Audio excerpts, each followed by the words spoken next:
हमारे महाराज जी घटना सुना रहे थे कि पूज्य गुरुदेव भगवान के पास में एक संत रहते थे, उनका नाम था हरे राम बाबा। तो बड़े विचित्र संत थे वो, किसी को भी गालियां बकने लगे, किसी को भी कुछ भी बोल दें, मतलब दिखाने में ऐसा प्रयास करते थे कि हम पाखंडी हैं, ढोंगी हैं। लेकिन वास्तव में ऐसे संत थे कि कई बार उनको भगवान का दर्शन हुआ, कई बार ऐसे संत, और पूज्य गुरुदेव भगवान को भी कई बार उन्हें अनुभव करवाया। लेकिन रहते पागलों जैसे थे, और सोच के लिए जाते थे जब प्रातःकाल, तो ब्रजमंडल की सीमा के बाहर जाते थे,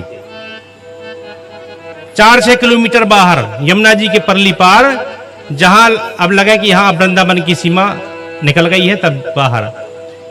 नियम था उनका, वृंदावन में सोच नहीं करते थे। तो एक दिन की बात है, उनका पेट खराब हो गया।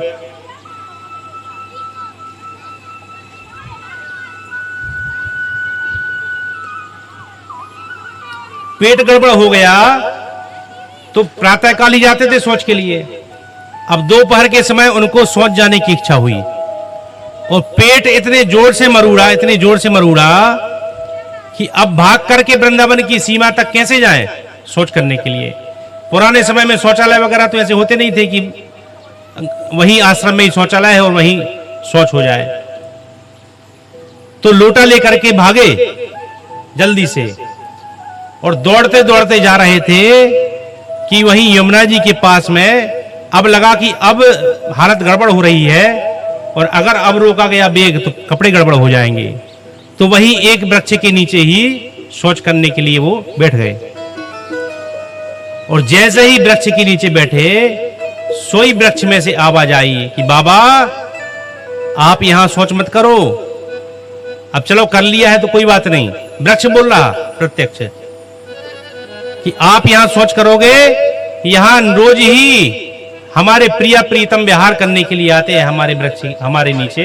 वृक्ष बोला तो यहां आपने शौच कर दिया है, तो शौच करने के बाद में उचित सफाई करना यहां की। प्रत्यक्ष वृक्ष बोल पड़ा। बाबा ने पूछा तुम कौन हो, तो अपना परिचय दिया कि हम परम योगी हैं, इतने वर्ष तपस्या करने के बाद में हमें यहां वृक्ष बनने का अवसर मिला है। तो महाराज जी बताते हैं कि बाबा ने शौच किया, उसके बाद में अपने हाथ से ही सारी सफाई की, गाय के गोबर को से ले जाकर के वहां वृक्ष के नीचे लीपा और वहां की शुद्धि की।